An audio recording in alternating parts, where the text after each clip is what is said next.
Hi guys, it's Autumn from itsalwaysautumn.com, and today I just want to show you how I edit my photos for my blog using Adobe Photoshop Elements 15. I'm going to walk you through how I would edit this example photo. It doesn't look terrible, but when I show you the after, you're going to see there are some obvious improvements we can make through editing. So we're going to be working in expert mode of Photoshop Elements. The first thing I do with any photo I want to edit is open up a levels box. That's Command L to get the levels box. Levels is a great way to adjust the exposure of your photo so you can really brighten up the highlights. And you can also add contrast by darkening the dark portions of your photo. The way we control that is with these three little sliders here, which are under the photo's histogram. To brighten up the highlights or the bright portions of your photo, you'll grab this white slider and pull it toward the left. As soon as we start moving it, we'll see that the white portions of our photo are getting a lot lighter. You want to be careful not to go too far or else you'll wash out and you'll lose detail in your photo. So play around with this and try to get to a point where the whites look nice and bright, but you haven't lost detail. And then you can grab the darkest slider and pull it toward the center as well. And that'll darken up the darks in your photo as well, bringing the contrast back. So a simple levels adjustment makes a huge difference on your photo. Here it is before we did that. And here's the after. It already looks a whole lot better. The next thing I like to do is remove the color cast from my photos. I shoot using natural light just right next to a window, and I hardly ever remember to set a custom white balance, so my photos are often a little bit yellow or a little bit blue. To fix this, I go under Enhance, down to Adjust Color, Remove Color Cast. All you need to do is click on a portion of your photo that should be white, and Photoshop Elements will take that color cast out for you. I'll back this one up. You can see it looks a little bit yellow-orange, and then show the adjustment again. The whites are a truer white. After I've done that, I always open up my levels box one more time because I find that once I've made a color correction, I can often nudge these highlights just a little bit brighter. Next, you can add a little bit more saturation to the colors in your photo if you like. You'll hit Command U to get this hue and saturation box. You can use the saturation slider to really boost the saturation in your photos. Make sure you don't go too far or things are going to look really strange. You usually just need a small adjustment to add a little bit more life. Now some of these edits, or actually most of the edits I make for blog photos, are stronger than the type of edit I would make on a photo of a person that I was going to print out. A little bit stronger edit, especially some extra brightening, reads really well on a computer screen, even though it wouldn't necessarily look as good if this were a picture you were printing out. Okay, the next thing I want to do is crop my photo, so I'll hit C to get my crop tool. Down at the bottom, I can add in dimensions if I want to be cropping to a specific size or specific resolution. Or you can just click and drag to bring up a crop box. The crop box is nice because it shows you the rule of thirds lines, so you can make sure that you're putting the interesting parts of your photos along those intersecting lines. We just hit the green check mark to commit that crop. Okay, it's looking so much better already. Now what we need to do is size it for the web. So under Image, you come down to Resize and Image Size. You can just put in whatever width you want, so whatever works best for your blog. I usually size all of mine right now at 1,000 pixels wide. I'm going to do this one at 2,000 though, just to make sure you can see it really well in this screencast. It's going to shrink on the screen, so hit Command plus to zoom back in and make it a little bit bigger. Okay, the last adjustment that I make on almost all of my photos is to sharpen it. This is really important for web-sized photos. So under Enhance, we come down to this Unsharp Mask. This gives us there's three different numbers we can put in, and you can play with these a little bit to get the look you're going for. For web-sized photos, I usually have my amount just under 100%. I usually have my radius at about 1.5 and the threshold somewhere between 6 and 10. We can hit OK. Sometimes it can be hard to tell if that sharpening even made a difference, but look at this photo. Look right at the text in this photo. I'm going to back it up. Okay, taking the sharpening out, and that text, especially "You Make My Heart," looks a little bit fuzzy. But if we put the sharpening back on,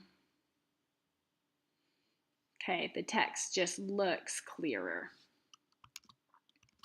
Okay, that's the last piece of editing that I generally do to every photo. So then I will save it for the web. So under File, instead of using Save or Save As, I always choose Save for Web, because this is a good way to keep your files compressed a little bit so that they're not so big without losing the quality. I stick with maximum here. I always save as a JPEG. I keep the quality at 100 and I make sure that optimized is checked. And then I just hit here to save it for the web. Okay, since I was explaining everything I was doing, that took a few minutes, and so it might feel like, oh, this is too much work to do for every photo. But it's not. It actually goes really fast once you're used to it. Just to show you that, I am going to show you in real time how I would edit another photo and how quickly this goes. So I start with a levels adjustment. This one needs a lot of brightening. Darken up the darks. Enhance, adjust color, and remove a color cast. That cools it off a little bit. Pop back to levels. I can hit Command U if I want to bump up the saturation just a little bit. And then crop, hit C for cropping.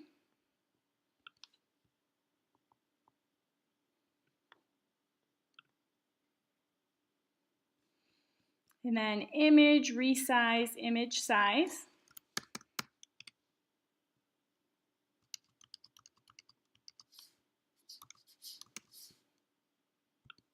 And finally, unsharp mask to sharpen things up.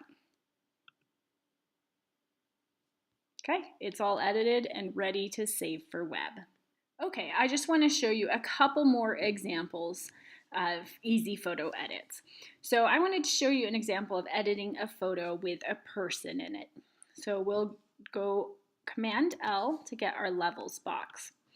So if you look at the histogram this time, you'll see that over here to the right, where we're looking at light tones, there's lots of mountains or jagged edges here all the way to the right. But over here on the left with the dark tones, there's not very many. It kind of smooths out like the end of the mountain range here. What that is telling us that our photo already has a lot of light tones in it, but it doesn't have quite as many dark tones. Take a look at the girl's face. If I try to grab the slider that controls the light tones and move it in to even brighten up this photo, her face just gets really overexposed. We lose detail and we get just a white spot, which is called a hot spot. We don't want that to happen. It's okay when you're taking pictures of objects to sometimes have a bit of a hot spot on a web photo, but it really looks bad on people's faces. So that tells me that this photo doesn't need any brightening. It's plenty bright already. It could, however, use a little bit more contrast. So we're going to grab the bottom slider, or the slider that controls the darker tones, and pull that to the right just to add a bit more depth to the picture and a little more contrast. And then we'll click OK. I don't really need to, it doesn't look like there's much of a color cast, so I'm not going to worry about fixing that. And I actually like how it's cropped. I'm not going to crop in any further, so I don't need to worry about that. So I could just resize this photo and be done with it, sharpen and save. But there's one thing. I don't like this outlet on the wall here, and I want to get rid of it. Lots of times when I take pictures, there are just little this or that, things that I didn't realize were in the frame that I want to get rid of later. Luckily, Photoshop Elements has a number of ways you can do this, and all of them are pretty easy. So the easiest way is to use this spot healing brush, or I sometimes call it the Band-Aid tool, because that's what it looks like. As we hover on our photo, we'll see how big the brush is. If we hit the right bracket on our keyboard, we can make it bigger. If we hit the left bracket on our keyboard, we can make it smaller. We want a circle that is just larger than the spot we want to heal or fix. So watch this. I'm just going to hover my circle over it and give it one click. And there you go. It's gone. The spot healing brush is fabulous. You're gonna love it. Okay, I'm gonna show you a couple other ways to get the same result, just so that you know a few ways to do it. So I'm gonna hit Command Z to undo that. Another way you can take out distractions, and this works best if it's on a smooth area of your photo, and by smooth I mean this is a uniform color and texture. What you can do is simply paint over it. So we'll hit I to get the color picker tool and click right near the distraction we want to paint over, and that's going to give us a color that matches that background. And then we hit B to get our brush tool. Down here, you want to make sure to choose a soft edge brush. And then again, you can use the brackets to make your brush bigger or smaller. And then you can simply paint right over it.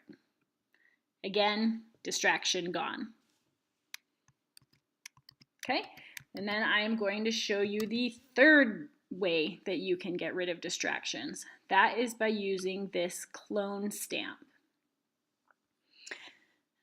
To use this, what you want to do is sample right next to the distraction. So you hold down the Alt or Option key and click, and that samples the area near it.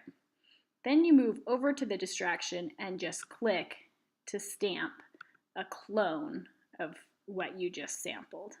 So we can sample again and then just continue to click until the distraction is completely gone. This works really well on things that have a lot of texture in the background. Like say I needed to erase something from this table. The clone stamp is a nice thing to use. I'll show you. We'll try to erase her pinky, because you can't just paintbrush over something with this much variation of color and texture. So I'm just going to hover right next to her finger, hold down the Alt Option key and click to get a selection. And then I can click over her finger and it's going to stamp in a selection, or it's going to stamp in the color and texture that matches what I selected. All right, let's give the poor girl her finger back. Now you know 3 different ways to remove background distractions in your photos. I'm just going to show you one more time using this spot healing brush because I love it.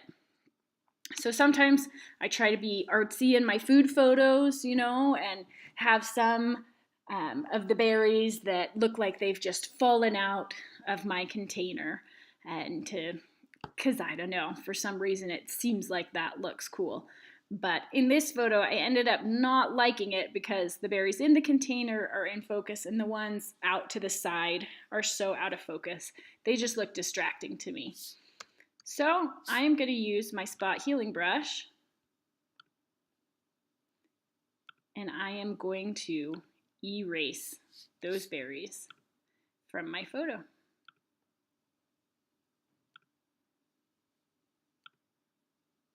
Pretty awesome, right? Okay, one last thing, just because I might as well tell you one more thing, is here's an easy trick for straightening up your photos. In this one, I don't like that the top of this cutting board is at an angle to the top of my photo. So I'm just going to hit C to get my crop tool. And then I'm going to draw a crop box that's roughly what I want to be cropped. Then here's the cool part. I can hover near one of the corners of the crop box and click down and hold down, and then I can spin this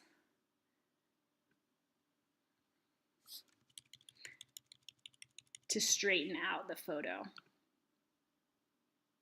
And then when I click the green check mark, voila, now we have the edge of the cutting board is parallel to the top of the photo. Thanks for watching, guys. Be sure to check It's Always Autumn for even more Photoshop elements, tips, and tutorials. See ya. Bye-bye.